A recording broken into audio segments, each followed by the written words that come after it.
Ang kwentong ito ay hango sa totoong buhay. Mula ito sa isa nating kabayan na itago na lang natin sa pangalang Romar. Walang eksaktong taon, probinsya ng Romblon. Mukhang sunod-sunod na ho yung pasyente niyong nabibiktima ng barang ah. Ano kaya nangyayari? Wika ni Romar. Napansin mo din pala. 3 araw na ang nakakalipas. Puro biktima ng barang ang nagpapagamot sa akin. Etong huli, dumayo pa sa kabilang probinsya. Hindi ko alam kung anong nangyayari, pero malakas ang kutob ko. Isang baguang mambabarang ang gumagawa nito. Wika ni Mang Cardo. Kung meron man, edi malalaman sa kanto na may baguhan dito sa atin, pero wala naman ako nakita o narinig eh. Maaring hindi pa siya nagpapakita sa ngayon sa mga taga-baryo. Pero alam ko ang ganitong uri ng kaganapan. Baguhan lang ang may kakayahan na gumawa ng ganito. Oo nga, mantakin mo, 6 na tao, sunod-sunod. Hindi lang yon, iisang pamamaraan lang ang ginagamit niya. Sino kaya ang lintik na yon? Teka lolo, bakit hindi mo patayin? Mautak ang damuho. Sa oras na maramdaman niyang sinisimulan ko ng gamutin ng biktima, kinakalas ng mambabarang ang sumpa, kaya hindi ko siya mahuli. Kung nandito lang sana si Tio Gadwin, mabilis nating mahanap yung mambabarang na yun eh. Masyadong abala ang taong yun sa sarili niyang buhay. Tinalikuran na ba talaga niya ang panggagamot, Manong? Sayang naman yung husay niya. Hindi ako sigurado kung ano ang laman ng isipan ng tiyuhin mo. Hinahayaan ko lang siya sa gusto niyang gawin. Ayokong pilitin ng isang tao sa bagay na ayaw niya. Kung sa bagay, tama nga po kayo. Nakakapanghinayang lang kasi yung talento ni Tio Gadwin. Ay nako, wag na muna nating pag-usapan ng taong yon. Nakakasama ng loob eh. Yan ka na nga muna. Magpapahinga na muna ako. Maya-maya darating na ang pasyente. Nang mga panong ito, nakatira si Romar sa kanyang lolong si Mang Cardo. Kilalang manggagamot sa lugar. Dalubhasa sa panggagamot ng mga napaglaruan ng elemento at barang. Madalas lapitan ng kanyang mga kababaryo para humingi ng tulong. Lalo na kapag may nararamdaman ang mga ito na sakit. May nag-iisang anak si Mang Cardo na tinuruan niya ng lahat ng nalalaman. Kaso nga lang piniling umalis sa kanilang lugar upang hanapin ang sarili. Ilang taon na rin ang nakakalipas simula nang umalis ito. Hindi na umasa si Mang Cardo na babalik pa. Pero hindi naman nawalan ng pag-asa si Romar. Alam niyang darating ang panahon na muling babalik ang tiyuhin. Romar, ihanda mo na ang sala at maya-maya papasok na ang mga pasyente. Siguradong marami na naman tayong gagamutin. Nalinis ko na po yun, Lolo. Naroon na rin po mga gamit mo. Mabuti naman. Teka sandali lang. Tatapusin ko lang ang pagdarasal. Sasabihan ko na lang po mga tao, Lolo. Maiwan ko na po kayo. Lumabas si Romar upang kausapin ang mga pasyente. Karaniwan sa mga ito ay mga parokyano, pinapabalik ng matanda para malaman ang kinalabasan ng unang panggagamot. Ngunit napansin ni Romar ang isang lalaki na nakasuot ng sirasirang sombrerong dibanig. Noon niya lang nakita ang taong iyon, kaya hindi ito nilubayan ng tingin. Ilang minuto ang nakalipas. Pinatawag na ni Mang Cardo ang unang pasyente. Pinapasok naman ito ni Romar. Ngunit hindi pa rin inaalis ang tingin sa lalaki. Nakakailang pasyente na si Mang Cardo, ngunit naroon pa rin ang lalaki. Ang buong akala ng binata ay nakapila din ito. Kaso nga lang ilang beses na siyang nilampasan ng ibang magpapagamot. Dito na nagpasya si Romar na lapitan ang lalaki. Habang papalapit ang binata, tila nakaramdam ito ng hindi maganda. Tuluyang bumagsak ang katawan ng binata, nawala ng malay. Hindi na alam ng binata ang susunod na nangyari. Nagising na lang ito. Nakahiga na sa mahabang upuan ni Mang Cardo. Ano bang iniisip mo, Romar? Bakit mo kinumpronta ang isang taong may mataas na kakayahan? Tanong ng matanda. Dito na naalala ni Romar ang nangyari. Teka, hindi ko siya kinumpronta, Lo. Papalapit pa lang ako sa taong yun. Bigla na lang dumilim yung paningin ko eh.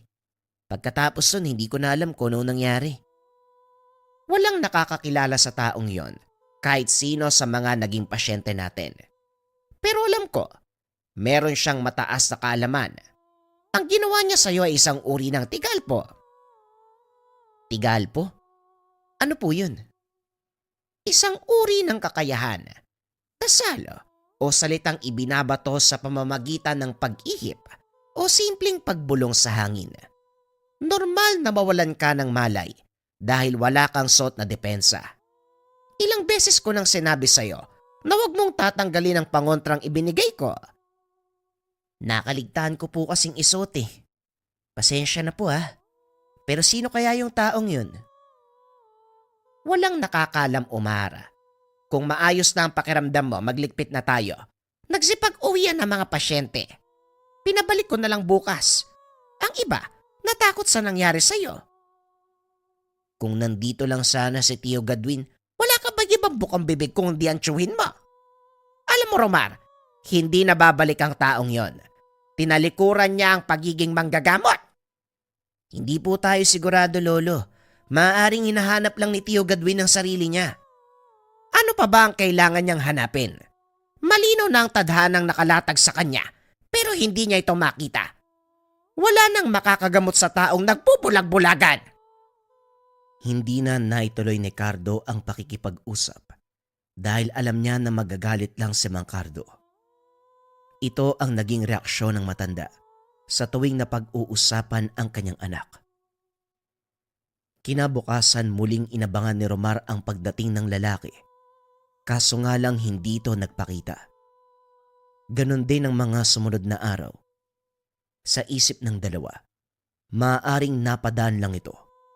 Inobserba ng pamamaraan ng panggagamot ni Mang Cardo. Pero ilang linggo ang lumipas. Wala namang nangyaring kakaiba. Maliban sa mga tipikal na kasong ginagamot ni Mang Cardo, nasanay na din si Romar sa mga sanib at laro ng mga engkanto. Unti-unti na rin siyang nasasanay sa mga pasyenteng biktima ng barang. Habang tumatagal, talagang parami ng parami ah. Ano bang gustong palabasin ng mambabarang na yan? Mukhang hinahamon ka yata, Lolo ah. Yan din ang pakiramdam ko. Pero isang bagay lang ang gumugulo sa aking isipan. Kung talagang hinahamon ako ng mambabarang, bakit hindi niya gawin ng harapan?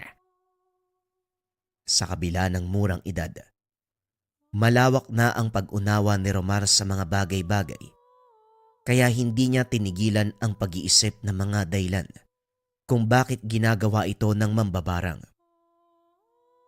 Nang mga sumunod na araw, napag-utusan ni Mang Cardo ang binata na kumuha ng ilang halamang gamot sa gubat.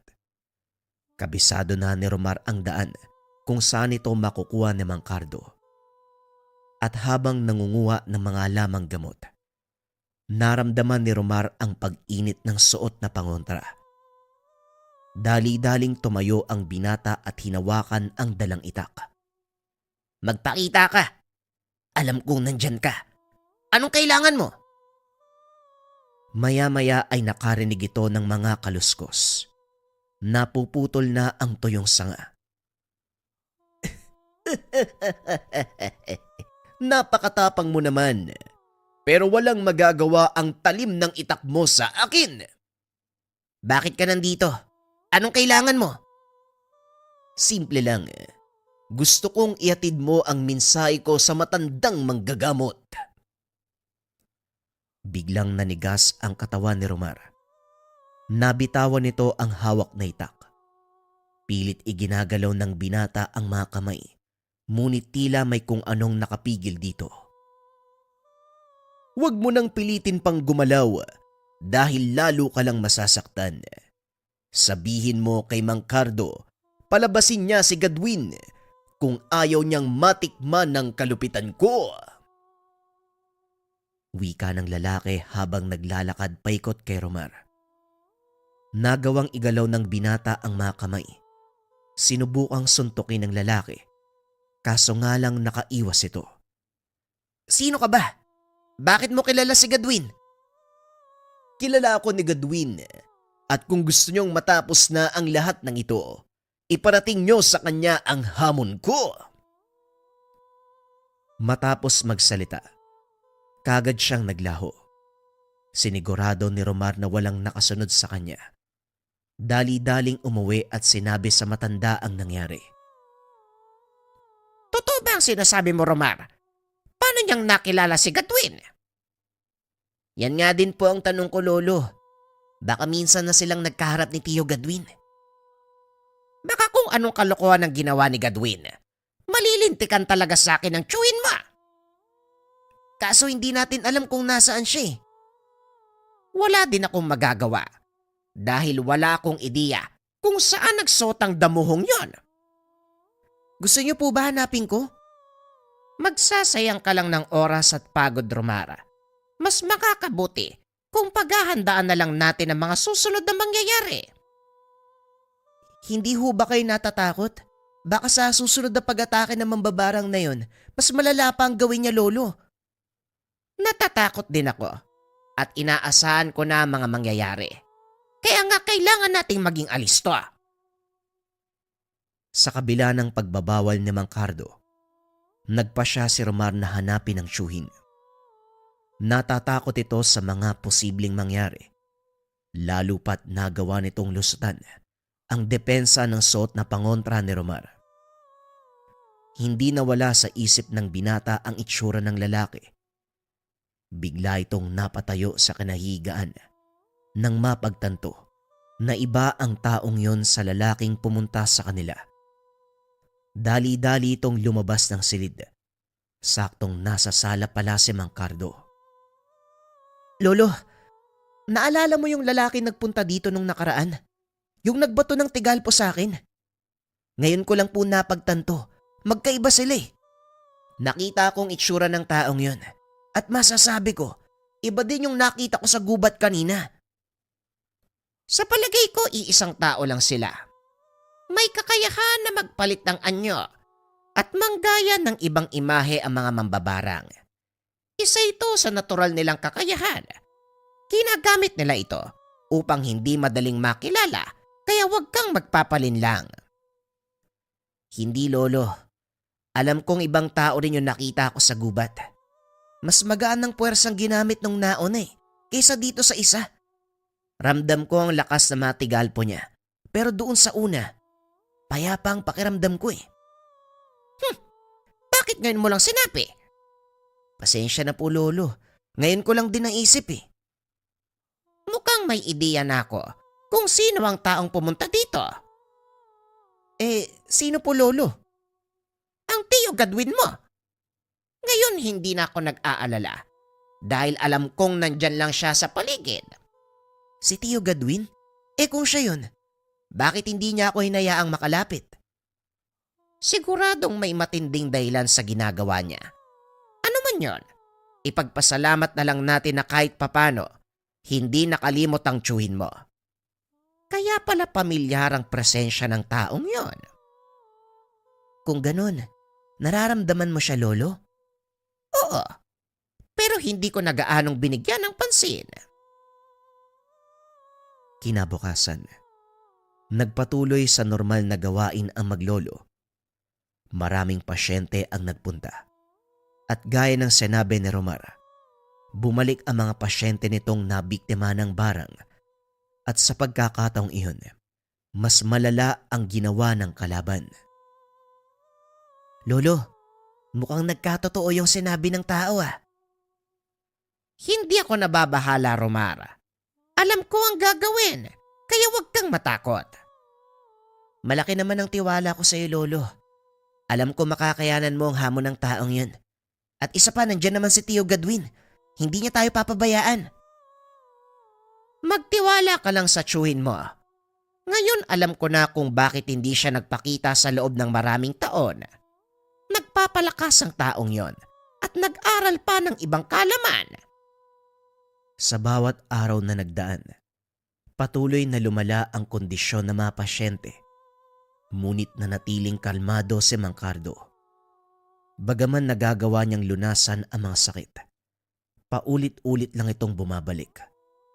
Unti-unting nararamdaman ng matanda ang panghihina. Hanggang isang araw, kusa nang bumagsak ang katawan.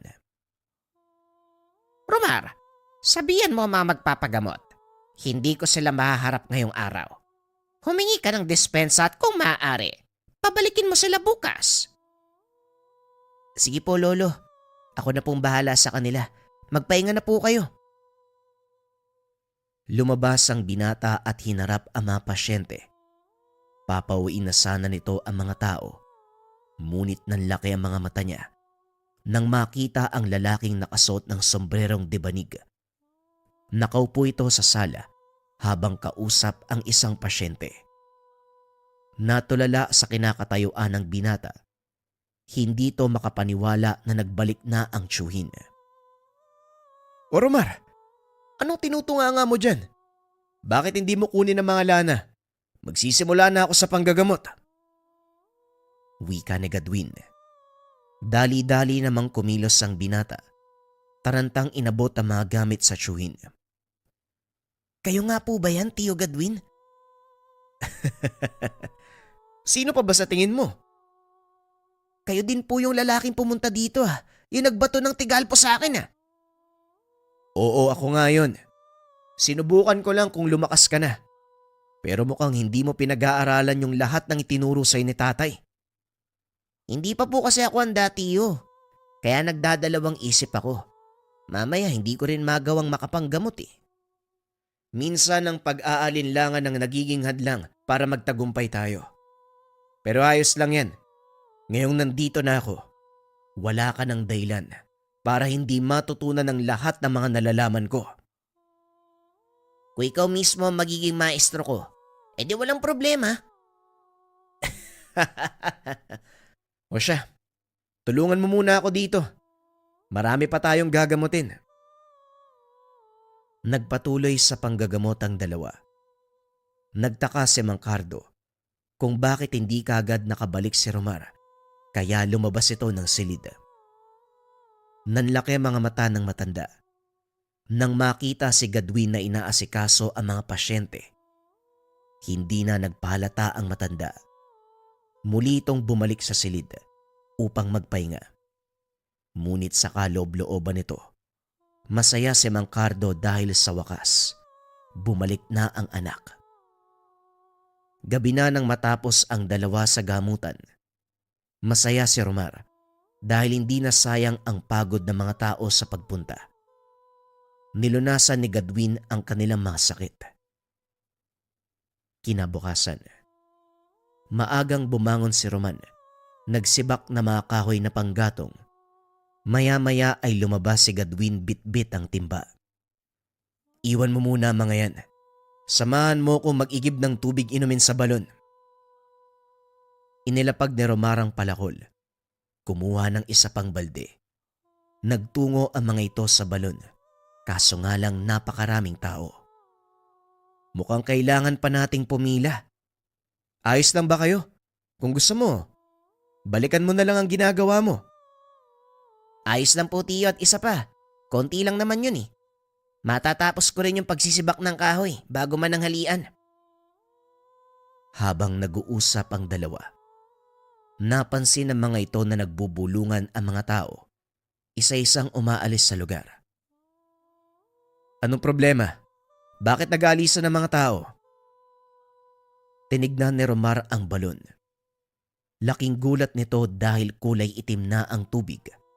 Naglalabas ng napakabahong amoy. Tinanong ng binata ang mga tao. Napag-alaman na bigla na lang naging ganon ang tubig nang wala namang dahilan. Ano kaya ang problema? Bakit biglang nangitim yung tubig sa balon? Sandali lang. Parang nakakapagtaka. Biglang umitim yung tubig. Sa pagkakaalam ko, napakalalim ng balon na yan. Hindi basta-bastang nangingitim. Konektado yan sa bukal sa kabundukan eh. Maliban na lang kung Sinadyang lasunin ng tubig. Mukhang alam ko na kung sino may gawa nito. kailangan nating kausapin si tatay. Pero teka, alam niya ba na bumalik na ako? Hindi pa siya lumalabas ng silid ah. Yan din ang inaalala ko eh.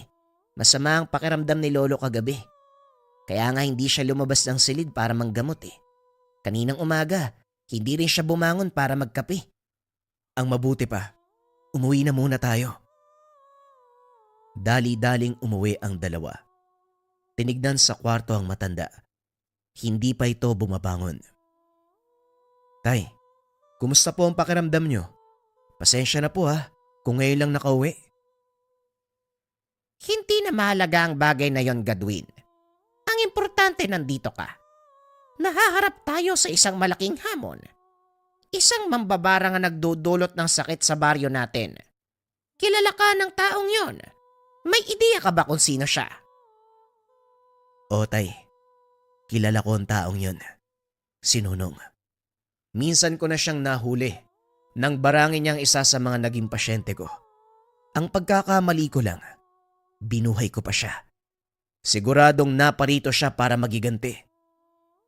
Masyado nang maraming pinahirapan ng taong yon. Sa palagay ko, oras na para tapusin mo ang sinimulang laban. Yun din ang dahilan tay kung bakit ako lumantad. Ang totoo niyan, hindi naman talaga ako lumayo eh. Nasa paligid lang ako, nagpapalakas at nag-iipon ng mga bagong kalaman. Alam ko, pero aaminin ko din, inakala kong nawala na sa loob mo ang panggagamot. Hindi maaaring mangyari yun tay. Ito ang buhay na nakagisnan ko at hindi maaaring talikuran ang katungkulang sinumpaan natin sa Diyos Ama. Ako lang pala ang nag-iisip ng masama. Pasensya ka na anak, dahil napakahina ko na ngayon, hindi na kagaya ng dati. Hindi ka uminatay. Nagkataon lang na sunod-sunod ang ataking ginawa ng mga kalaban. Pero wag kang mag-alala. Ngayong nakabalik na ako, magkasama na tayong lalaban. Gusto ko rin pong tumulong, tiyo. Kaso, hindi pa ako ganun kabiyasa sa gamutan eh. Kakailanganin ko ang tulong mo, Romar. Ang simpleng bagay na ginagawa mo, malaking tulong na yon para sa amin. Halika na, tulungan mo muna akong gamutin si tatay. Matapos ang pag-uusap, hinanda ni Romar ang gagamitin ng tiyuhin. Sinimulan ni Gadwin ang panggagamot sama. At nang matapos ito, parang walang nangyari. Muling nanumbalik ang lakas ni Mang Cardo. At sa pagkakataong iyon, magkasabay nilang hinarap ang mga magpapagamot. Paano yan, tiyo? Siguradong nakarating na kay Nonong na nandito ka. Ayos lang na malaman niya na nandito ako. May binabalak ako eh. At dito ko kakailanganin ng tulong mo. Po, anong gagawin ko? Simple lang. Magpapanggap ako na ikaw. Nag-usal ng dasal si Gadwin at inihip sa hangin. Nanlaki mga mata ni Romar dahil nang tignan nito ang tiyuhin. Parang nakatitig siya sa salamin. Paano mong nagayang itsura ko, tiyo? Isa ito sa mga kakayahang natutunan ko nung umalis ako. Isa itong uri ng sabulag. Nagagawa kong linlangin ang paningin ng sinuman. Parehong may kakayahan at wala. Hindi nila malalaman ang totoo kong pagkatao. Dati pati ang aura ko, natatago ng sabulag na ito. Saan naman po nang galing ang kakayahan na yan? Dahil sa mutyang ito. Inilabas ni Gadwin ang suot na kwintas. Isa itong itim na bato na may mga butas. Mabigat na parang yari sa bakal. Ano naman po yung batong yan, tiyo? Hindi ordinaryong bato ang hawak ko, Romar. Ito ay mutya ng bulalakaw. May kakayang itago ang totoong katauhan ng may tangan sa tamang paggamit at pagbasa ng mga orasyon. Kaya din itong magtanggal ng kakayahan ng kahit sinong may tangan. Kahit pa mambabarang, tiyo? Oo, Romar. Kahit ang pinakamalakas na mambabarang, kayang tanggalin ng kakayahan. Ito ang sekretong hindi pa nalalaman ni Nonong. Ngayon, anong gagawin ko? Magtago ka. Hayaan mo nga akong tumulong kay tatay mamaya. Antayin mo ang hudyat ko. At sa oras na magpakita si Nonong, doon ka lumabas.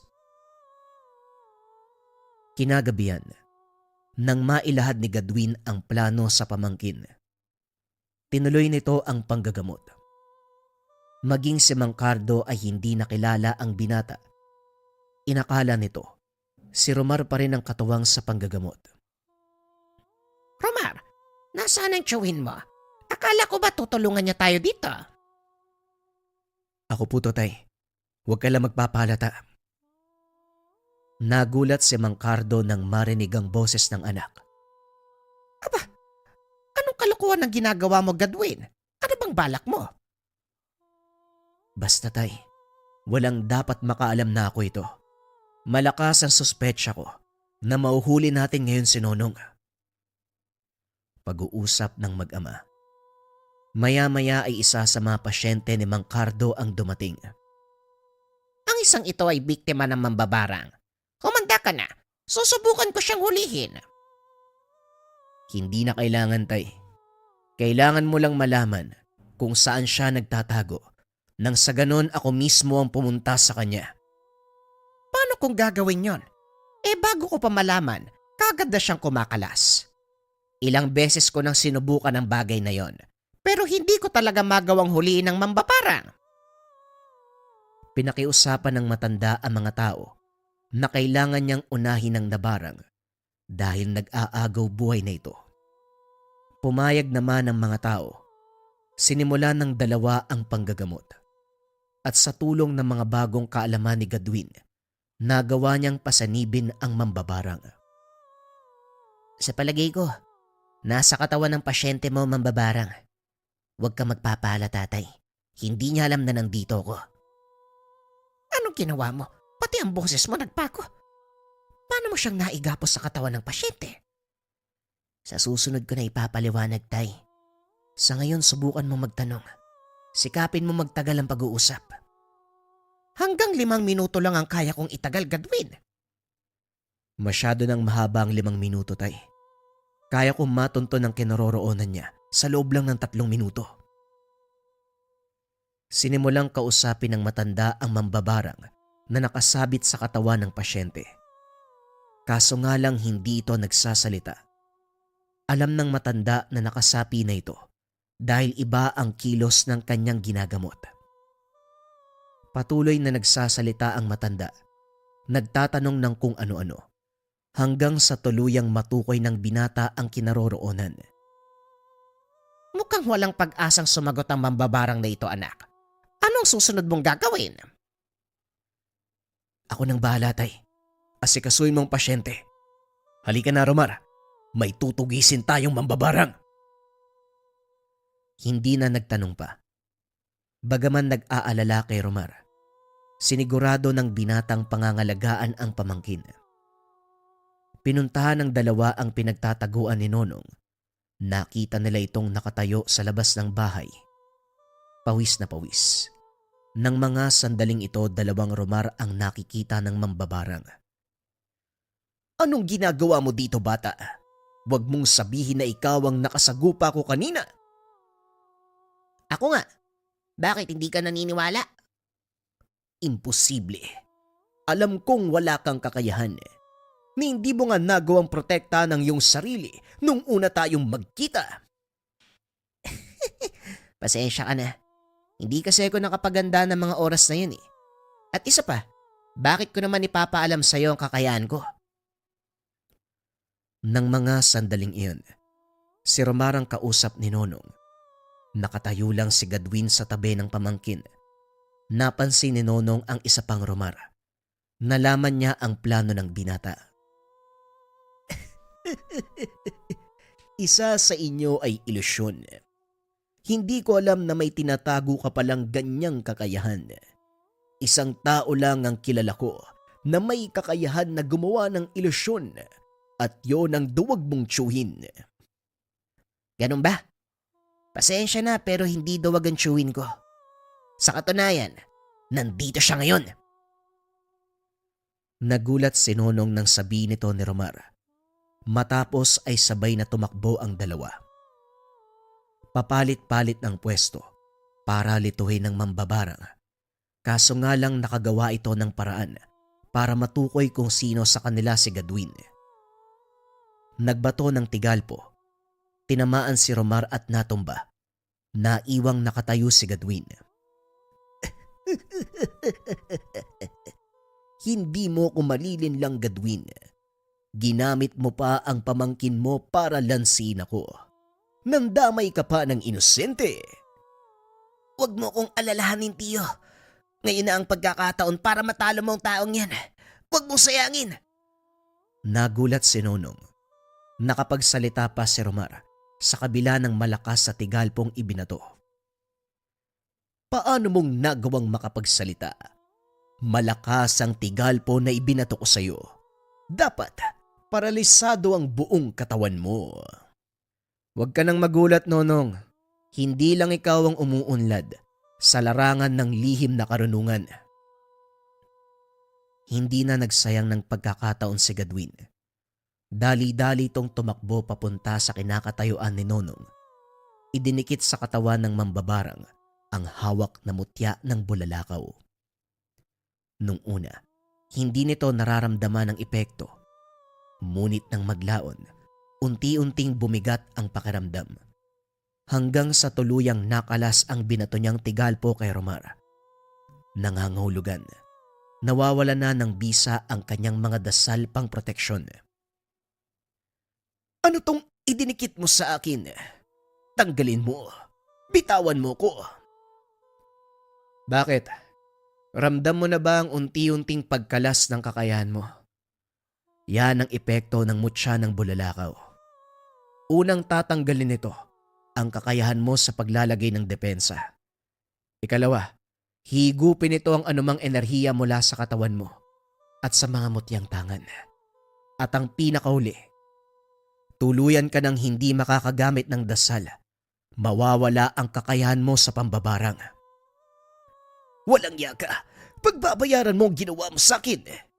Hindi pa ito ang huli nating pagkikita. Magbabalik ako at maniningil. Ikinalulungkot ko, Nonong.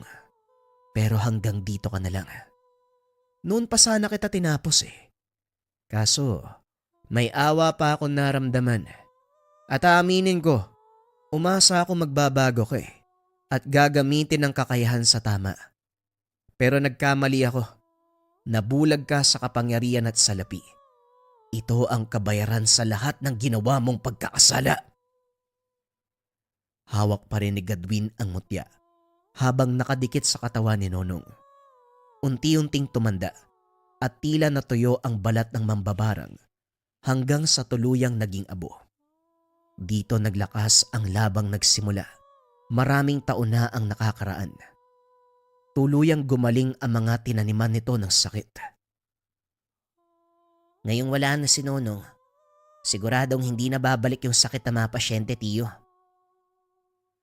Huwag ka magpapakasiguro, Romar. Maraming gaya niya sa paligid na maaaring magasik ng lagim anumang oras. Kaya handa mo ang sarili mo dahil magsisimula na ang totoo mong pagsasanay.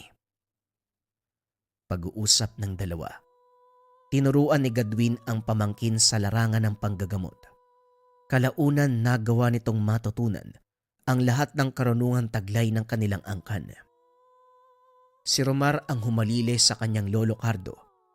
Samantalang si Gadwin, patuloy lang na inaalalayan ang binata sa kanyang magawain.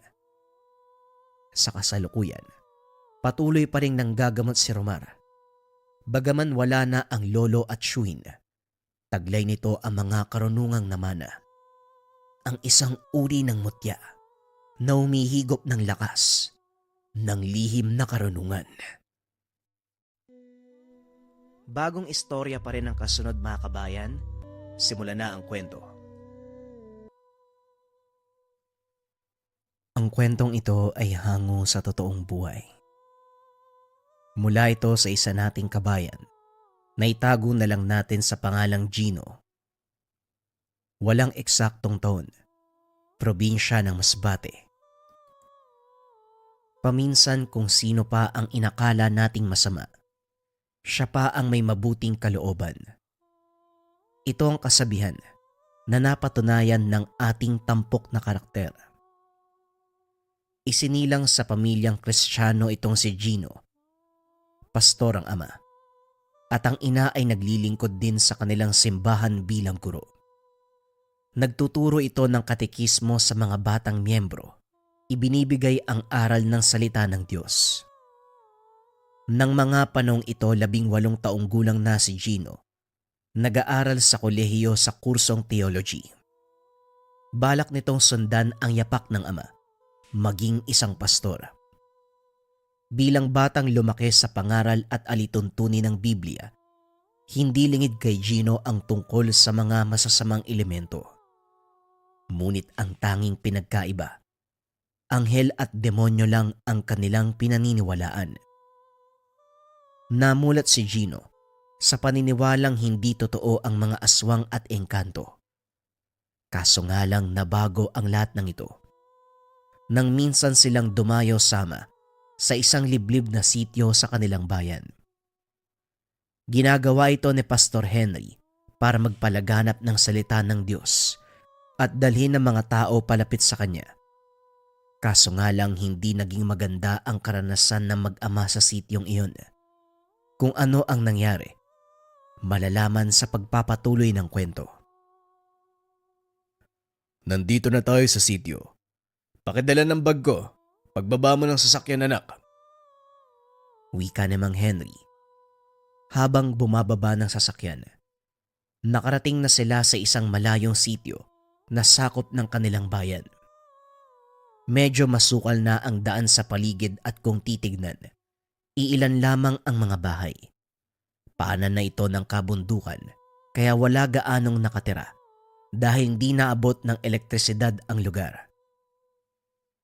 Parang ang layo sa kabias na nitong napili mong lugar, tay. May mga tao pa kaya dito? May nakita ako mga bahay, Gino. Kaya huwag kang mawala ng pag-asa. Ang sabi nga ng mga pastol, kahit 1 o 2 tao lang ang makikinig sa'yo, huwag kang magdadalawang isip na ipalaganap ang salita ng Diyos. Opo, tay, alam ko naman yun. Kasong inaalala ko, napakalayo nito sa bayan. Baka abutin pa tayo ng ulan. Magtiwala ka lang. Panginoon ang magbibigay ng lahat ng ating mga kailangan. Halika na, magsimula na tayo magbaybay. Pag-uusap ng mag-ama. Naglakad ang mga ito papunta sa unang bahay. Sinalubong naman sila ng mga tao. Nangaral si Pastor Henry. Pagkatapos ay lumipat ito sa ibang bahay. Kaso nga lang sa pagkakataong iyon, hindi sila pinatuloy ng nakatira. May mga tao palang ayaw makinig ng salita ng Diyos, tay? Hindi lahat ng tao makukuha natin ang kalooban. Minsan panapanahon lang yan eh. Siguro hindi pa oras para marinig nilang magandang balita. Hindi pa sila tinatawag ng Panginoon. Pero darating ang oras, sila mismo maghahanap ng karian ng Diyos. Wika ni Mang Henry. Habang nag-uusap ang mag-ama, may lumapit na matandang babae. Mukhang uulan na. Bakit hindi mo na kayo tumuloy sa aking tahanan? Ay naku, oo nga po. Maraming salamat, nanay ha. Pero tutuloy na lang po kami siguro sa pagbaba ng bayan. Hindi na kayo makakadaan sa kalsada. Maya-maya lang, balot na ng putik ang daan. Tignan nyo, umuulan na sa taas ng bundok. Nakita ni Pastor Henry ang makapal na ulap sa kabundukan. Tila alam niyang malakas na ang ulan doon. Mukhang hindi na tayo makakabalik ng bayan ha. Sige po, nay, tara na. Saan po ba bandang bahay nyo? Malapit lang naman dito. Tara, bago pa tuluyang bumuhos ang malakas na ulan. Sige po, nanay. Gino, sumama ka na. Ayusin ko lang yung pagpaparada ng sasakyan. Matapos maayos ang sasakyan, sumunod na din si Pastor Henry sa matanda. Nakita nito ang tahanan at namangha dahil punong-puno ng mga namumulaklak na halaman ng paligid. Isang binata ang nag-abot ng maiinom sa dalawa. Magandang hapon po sa inyo. Eto, may inom. Sandali lang po ah. Kukunin ko lang yung pagkain sa kusina. Siguradong gutom na kayo. Maraming salamat ha. Napakabait nyo ha. Magpalain nawa kayo ng Panginoon. Ito lang ang paraan para makabawi kami sa kasalanan ng aming angkan sa Ama. Ang paggawa ng kabutihan sa mga tao.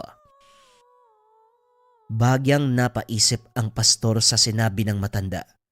Iba ang pagkakaunawa niya.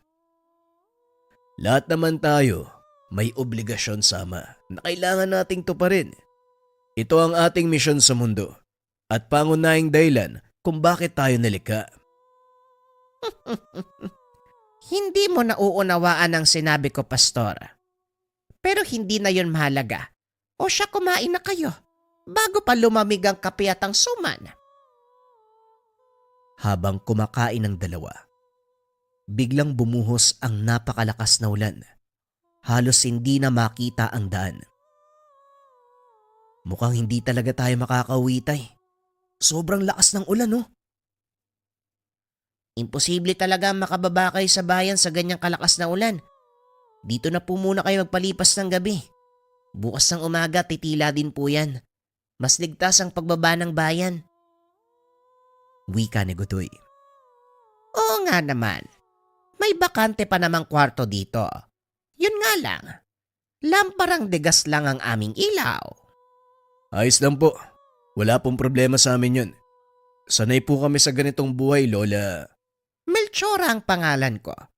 At ito naman ang aking apo, si Gutoy. Ako naman po si Henry. At ito ang anak ko, si Gino. Pastor po ako sa isang simbahan doon sa bayan. Ikinagagala ko po kayo makilala. Ganon din kami. Ikinalulugod kong tanggapin kayo sa aming tahanan. Buong gabing nag-usap ang mga ito sa sala hanggang sa dalawin ng antok ang matanda. Nagpaalam na upang matulog. Kaso nga lang laking pagtataka ng mag-ama nang magsabi si Godoy na mananatili itong gising. Sige na po, Lola. Ako na pong bahalang magbantay, magpahinga na kayo. Pumasok ang matanda sa silid habang naiwan naman si Godoy. Sinarado ang pintuan at bintana. Bakit kailangan magbantay? At saka sinong dapat bantayan? Kayo ho. Kayo yung dayo sa lugar eh. Siguradong marami ang dadayo para bisitahin kayo. Bakit kami kailangan bantayan? Kung dadalaw sila at mabuti naman ang intensyon, hayaan natin. Hindi niyo po naiintindihan, Pastor. Sila ay mga nilalang sa paligid na balak kayong gawing hapunan. Hindi lahat ng nakatira sa baryong to, tao. Teka, anong ibig mong sabihin, Godoy? Anong hindi tao? Ewan ko kung maniniwala kayo sa mga sasabihin ko Pero may mga aswang na nakatira dito eh. Kabilang kami ni Lola Melchora sa mga yon. Magtatanong pa sana si Gino nang biglang may kumatok sa pintuan. Tatayo sana si Godoy para pagbuksan nang biglang lumabas ng silid si Aling Melchora. Sandali lang, Godoy. Hayaan mong ako ang magbukas ng pinto. Naglakad ang matanda papunta sa pintuan. Bahagya itong binuksan. Magandang gabi, Aling Melchora. Balita ko may mga panauhin kayo. Mula yan sa bayan, hindi ba? Maaari ba namin silang makita? Wika ng lalaki sabay labas ng bahay. Nilingon ng matanda sina Pastor Henry. Sinenyasan na huwag mag-iingay. Pasensya na, Ador. Pero tulog na ang aming panauhin. Nagpapahinga sila dahil pagod sa mahabang araw ng pangangaral.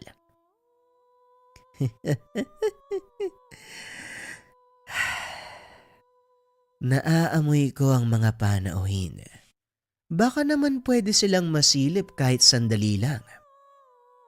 Magtigil ka, Ador. Baka nakakalimutan mong nasa pamamahay kita.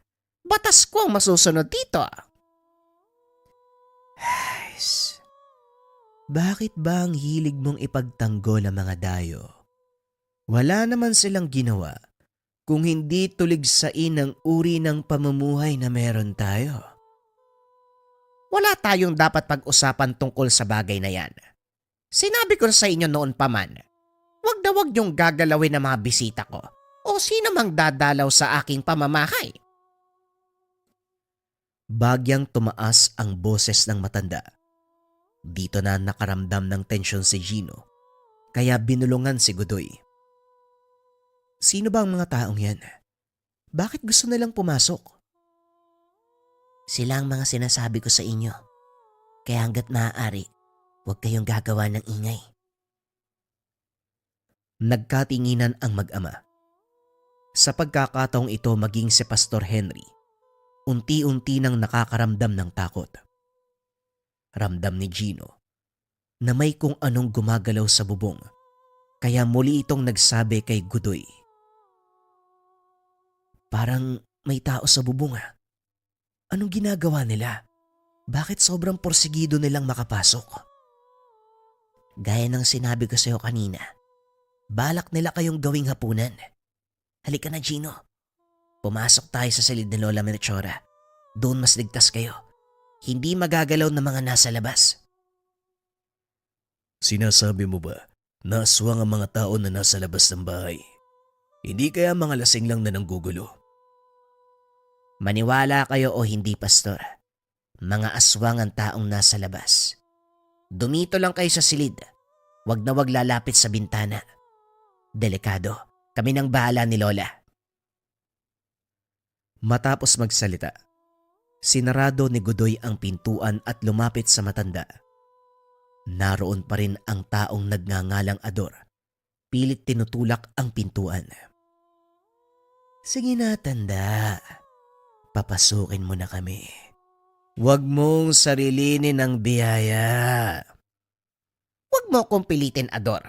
Umalis na kayo kung ayaw niyong magkagulo. Narinig mo ang sinabi ng lola ko, Ador. Umalis na kayo. Dahil kung patuloy kayong magmamatigas, baka hindi nyo magustuhan ang susunod na mangyayari. Huwag na huwag kayong matutulog. Dahil sa oras na ibaba nyo ang depensa nyo, hindi kami magdadalawang isip na pasukin ang tahanan. Punong-puno na kami sa pagtatanggol na ginagawa nyo sa mga tao. Alam nyo naman kung ano ang silbi nila para sa atin. Pagkain lang sila, tanda. Hindi mo sila dapat pinag-aaksayahan ng simpatya. Kung ang turing nyo sa mga tao ay pagkain, ibahin nyo kami. Matagal ko nang winaksi ang pagkain ng laman ng tao dahil lalong nadadagdagan ang kasalanan natin sa Ama. Hindi ko hahayaan na ang henerasyon na nagmula sa akin sasapitin ang dinanas ng aming mga ninuno. Sapat ng kaparusahan ang sumpa sa katauhan namin.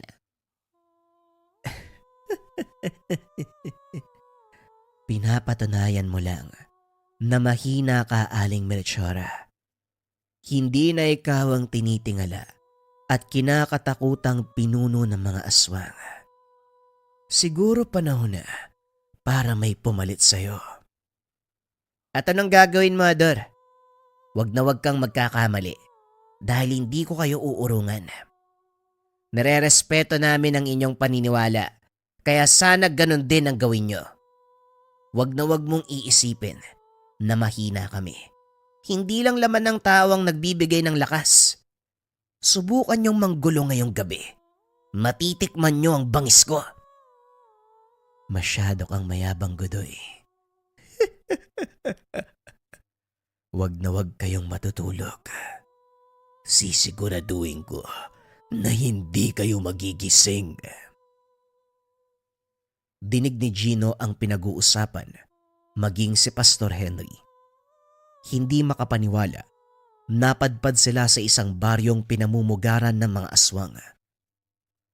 Hindi ko inaakala na mararanasan natin to, Gino. Panginoon, patnubayan niyo kami. Huwag niyo po sanang hayaang mapahama kami ng anak ko sa kamay ng mga nilalang na ito. Wika ni Pastor Henry. Maya-maya ay pumasok si Godoy sa silid. Nakangiti ito. Patunay lang na wala ng panganib sa labas. Umalis na sila, Pastor. Kaya maaari na kayong lumabas ng kwarto. Maraming salamat sa Diyos. Pero kumusta ang Lola Melchora mo?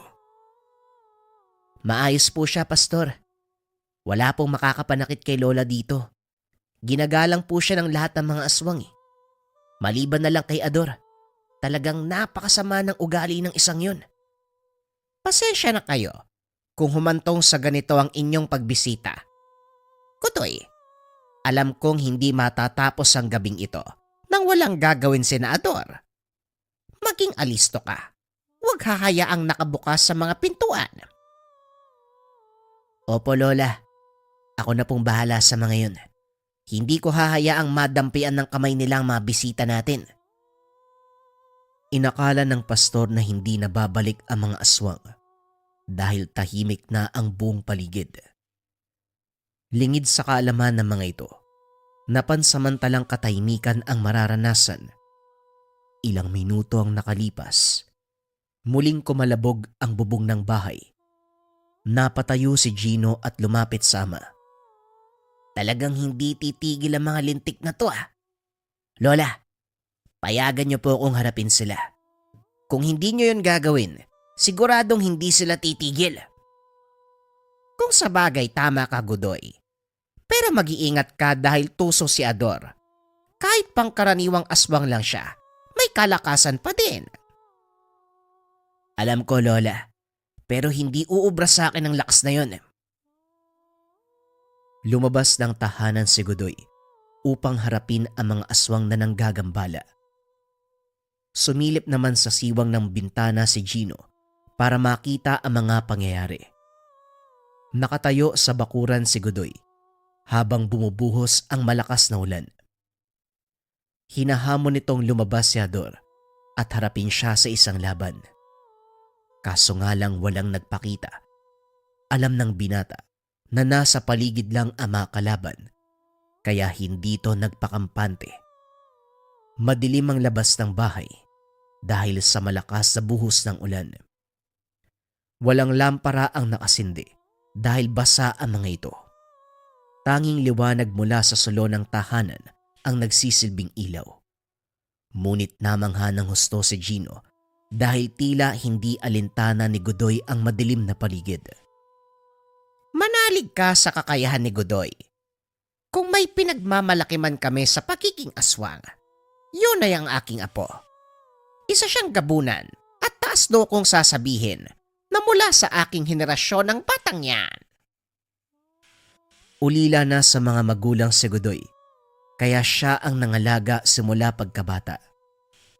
Alam ng matanda, may magandang kinabukasang nag-aantay sa apo, kaya naman walang pagdadalawang isip itong kinupkop. Maya-maya, nakarinig ng kalabog si Godoy. Ilang sandali lang, isang malaking aso ang nagpakita. Sinugod nito ang binata. Sinalubong naman ni Godoy ang nilalang at pinigilan. Habang nakikipaglaban sa malaking aso, isa pang nilalang ang lumapag mula sa bubong. Sa pagkakataong iyon, figura ng tao ang nakita ni Gino. Sinugod nito si Godoy. Kinalmot sa likuran. Hinawakan ng maigpit ang kalabang aso at buong lakas na hinampas sa isa pang kasama. Kailang bang dalawa ang haharap sa akin? Sayang ang oras ko sa inyo. Wika ni Godoy habang hinihimas ang natamong pinsala. Nanlaki ang mga mata ng Ginoo dahil kitang-kita nito ang paghilom ng sugat ng binatang aswang. Nakakatakot ang anyo ni Godoy ng mga oras na yun. Bagaman nasa anyong tao, nagliliwanag ang pulang mga mata na animoy baga na nagmumula sa sinindihang uling. Muling sumugod ang dalawang nilalang. Kinagat ng malaking aso sa balikat ang binata, habang ang isa, walang tigil na pinagsusuntok sa katawan ni Godoy. Nanatiling nakatayo ang binata na parang hindi nararamdaman ang mga atake. Hanggang sa nagawa nitong saluhin ang suntok ng kalaban. Saan mo kinukuha ang lakas na yan? Hindi ka na kumakain ng tao, pero bakit napakalakas mo pa rin? Ito ang sekreto ng aming lahi, Ador. Bagay na kinakatakutan ng karamihan sa inyo. Ngayon ipapamalas ko sa iyo ang rason kung bakit nare-respeto kami ng kapwa natin aswang. Hinila nito ang braso ni Ador. Hinampas sa malaking aso. Napasigaw ang nilalang dahil tumusok sa katawan nito ang matatalas na kuko ni Ador. Sinakal ng binata ang aso at dahan-dahang itinaas. Sinipa nito si Ador. Tumalsik sa malayo. Kinuha ang pagkakataon upang tuluyang tapusin ang kalabang nilalang. Gamit ang kanyang matatalas na kuko, dinukot ni Godoy ang puso ng malaking aso at sa mismong harapan ni Ador, walang pagdadalawang isip na kinain. Halos isuka ni Gino ang lamang loob nang makita ang ginawa ni Godoy. Matapos kainin ng puso, hinarap si Ador na noon ay nanginginig na sa takot. Patawad, Godoy. Hindi na ako ulit pakiusap. Buhayin mo lang ako. Kusa akong lalayo sa lugar. Pakiusap ng aswang habang umaatras. Pasensya ka na, Ador. Pero hindi ko na maaaring pagbigyan ng kahilingan mo. Ilang beses na kitang binalaan, pero hindi ka pa rin tumigil. Hindi mo ako masisisi. Maraming taon kaming nagtiis sa karne ng mga hayop. Mga aswang kami na nasanay na kumain ng laman ng tao, kaya hindi mo maaalis sa amin ng masabik.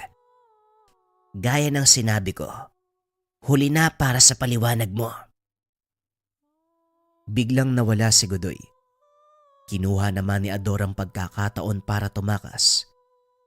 Hindi pa man ito nakakakbang. Biglang nahulog ang kanyang ulo. Tuluyang bumagsak ang katawan sa lupa. Muling nagpakita si Godoy at sa pagkakataong iyon dinampot nito ang ulo ni Ador at itinaas. Alam kong nanonood kayo. Magsilbisa ng aral sa lahat ang nangyari kay Ador. Simula ngayon, walang sino man sa inyo ang gagalaw sa aming mga panauhin o iba pang mga dayo sa lugar na ito. Ang sumaway sa utos, sasapitin ng ganitong uri ng kaparusahan. Biglang nagpulasan ang mga nilalang na nagtatago sa kadiliman. Kasabay nito, ang pagtila ng ulan.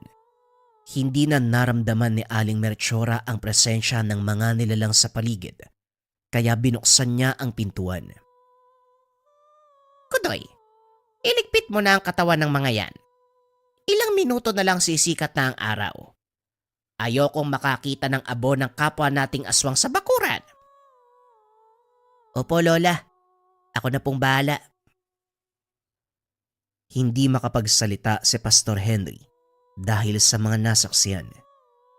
Ni minsan, hindi nito naisip na totoo pala ang mga aswang. Tay, nananaginip ba ako? Sa palagay ko hindi. Nakita ko ang mga nakita mo. Imposibleng magkasabay tayong nananaginip. Ni minsan, hindi ko nakala na totoo pala yung gaya nila Godoy. Ngayon ko lang napatunayan na hindi lang tayo mga taong namumuhay sa mundo. Bago pa man nilalang ang tao sa mundong ibabaw, narito na kami. Ang tawag niyo sa amin, mga pinanubol o sinumpang anghel. Ang ilan sa amin ay tuluyang niyakap ang pagiging masama. Ngunit may ilan din na pilit na gumagawa ng kabutihan upang ikarangal ng amang may likha. At sa pag-asang muli kaming tatanggapin sa kaharian kung sakaling kami ay pumanaw. Ipagdadasal ko po sama na tanggapin kayo sa langit. Ngunit kailangan ko rin ng tulong nyo. Ipagpatuloy nyo ang paggawa ng mabuti at pagsunod sa kanyang kalooban. Dahil ang pagpapatawad ng ating Ama ay walang hangganan. Tamang anak ko, Aling Melchora. Nagpapasalamat kami. Dito kami napunta sa lugar nyo. Lalong nabuksan ang aking isip tungkol sa mga bagay-bagay.